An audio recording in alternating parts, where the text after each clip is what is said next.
Before posing my question, I would like to thank the organizers for making such a brilliant and stupendous effort.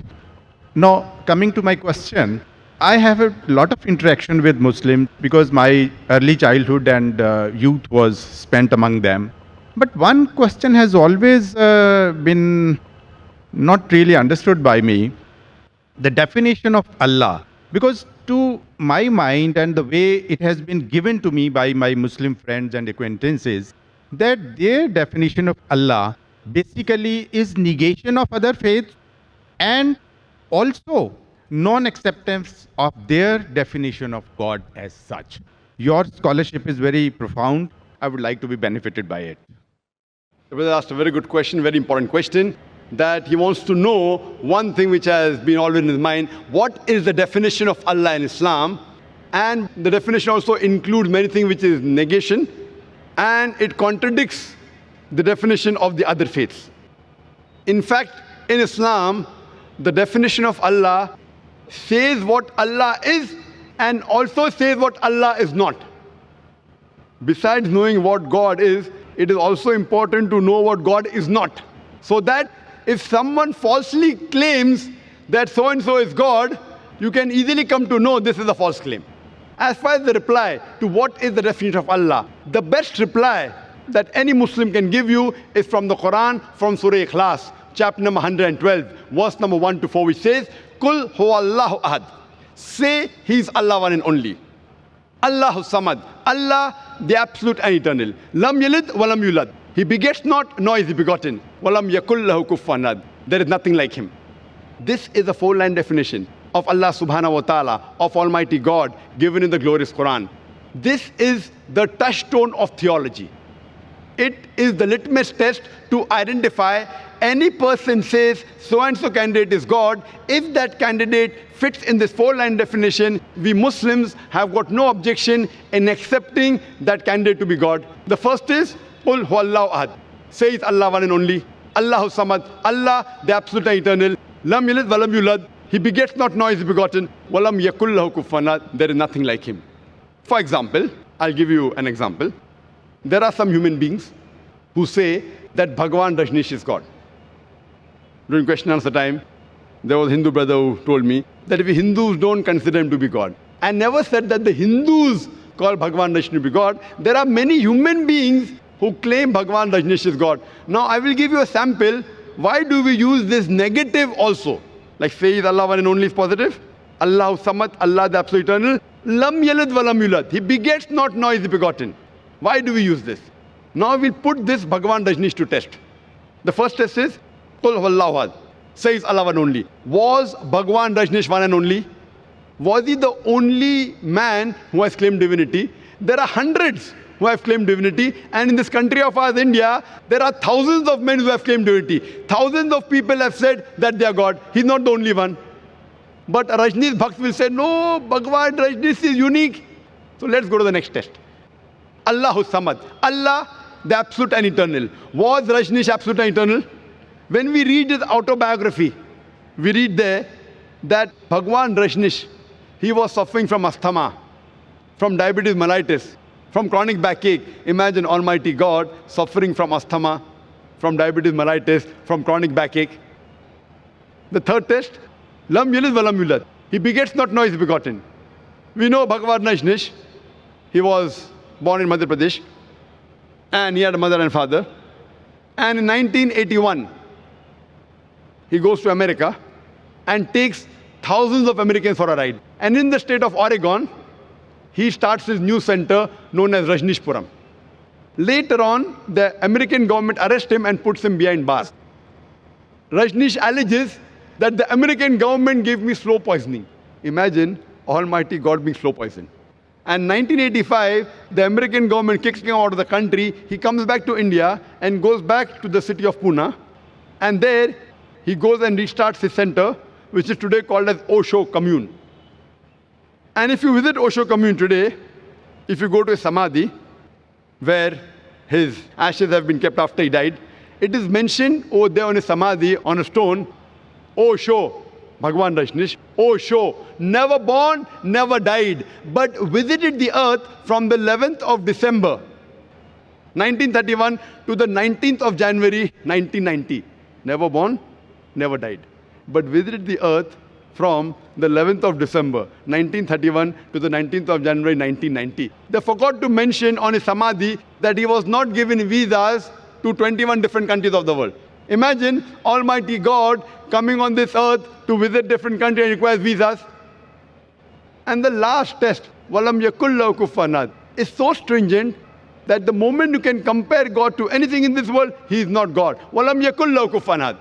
We know Bhagavan Rajneesh. He had a white beard. Like the human being, he had 2 eyes, 1 nose, 1 mouth, 2 hands. The moment you can compare God to anything in this world, he is not God. Walam Yakullahu Kufanad.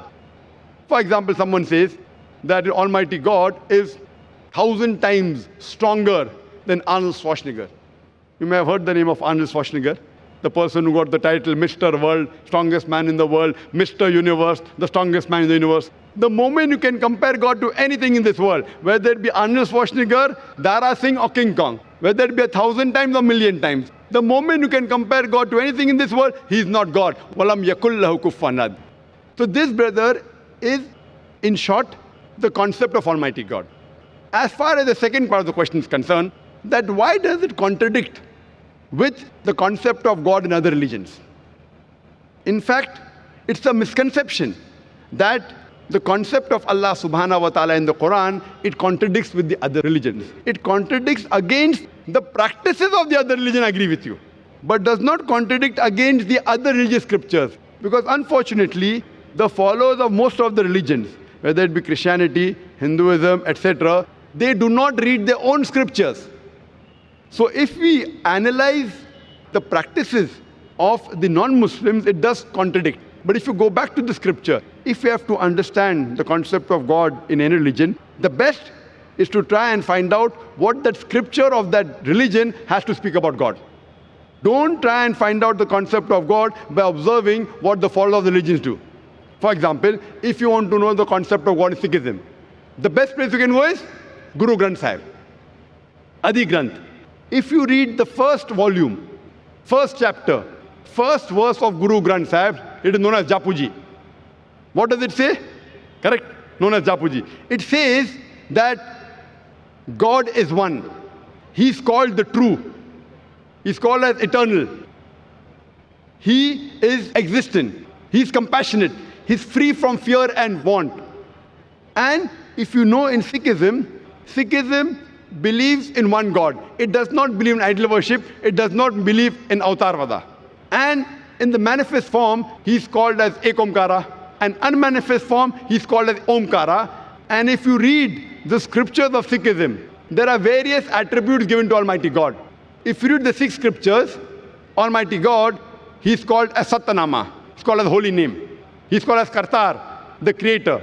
He's called as Rahim, merciful. He's called as Kareem, beneficent. He's also called as Vahe Guru, the one true God. So if you go back to the scripture, the concept of God in Sikhism and Islam is the same. Similarly, if you go to Hinduism, in Hinduism also, if you go back to the Hindu scriptures, it's clearly mentioned in the Upanishad, Chandogya Upanishad, chapter number 6, section number 2, verse number 1, Ekam Evidityam, God is only one without a second. It's mentioned in the Svetasithar Upanishad, chapter number 6, verse number 9, Nachasya Kasij, Janita Nachadipa. Of that God, there are no parents. He has got no superior. He has got no Lord. It's mentioned in Svetasithar Upanishad, chapter number 4, verse number 19, as well as Yajurved, chapter number 32, verse number 3, Na trasya pratima asti. Of that God, there is no pratima. Pratima in Sanskrit means, it means an image, a photograph, a painting, a picture, a portrait, an idol, a statue, a sculpture. So it says, Na tasya pratima asti. Of that God, there is no image, there is no painting, there is no portrait, there is no photograph, no sculpture, no idol, no statue. But unfortunately, yet you find that Hindus are doing idol worship. Who's to blame? I'm quoting the Vedas. Vedas is the highest authority amongst all the Hindu scriptures. But yet you find that Hindus do idol worship. Why? Because the scholars of Hinduism, they tell that, see, Brother Zakir, you know, at the lower level, People don't understand, so for concentration we require the idol. When we reach a higher level of consciousness, then idol is not required. So I tell this Hindu Pandit, we Muslims have already reached the higher level of consciousness. It is the basis of Hinduism, basis of Vedas. But there are some sects in Hinduism, like Arya Samaj, which completely denounce idol worship. So similarly, if you go to Christianity, if you read the Christian scriptures again idol worship. Yet you find that the Catholics, they make an image of God and they say, Jesus Christ, peace be upon Almighty God. So what we realize that if you go to the Christian scriptures, the Christianity and Islam, the teachings of Jesus Christ, peace be upon him, it is similar. But most of the Christians, what they claim, that Jesus Christ, peace be upon him, he claimed divinity. In fact, if you read the Bible, there is not a single unequivocal statement in the complete Bible where Jesus Christ, peace be upon him, himself says that I am God, always worship me. If any Christian can point out any unequivocal, any unambiguous statement in the Bible where Jesus Christ, peace be upon him, himself says that I am God, always worship me, I am ready to accept Christianity today. In fact, if you read the Bible, it's clearly mentioned. It's mentioned in Gospel of John, chapter number 14, verse number 28. Jesus Christ, peace be upon him, said, my Father is greater than I. Gospel of John, chapter number 10, verse number 29. My Father is greater than all. Gospel of Matthew, chapter number 12, verse number 28. I cast out devils with the Spirit of God. Gospel of Luke, chapter number 11, verse number 20. I with the finger of God cast out devils. Gospel of John, chapter number 5, verse number 30. I can of my own self do nothing. As I hear, I judge, and my judgment is just. For I seek not my will, but the will of my Father. Anyone who says I seek not my will, the will of Almighty God, is a Muslim. So Jesus Christ, peace be upon him, he was a Muslim. He never claimed divinity. And it's clearly mentioned in the book of Acts, chapter number 2, verse number 22. Ye men of Israel, listen to this.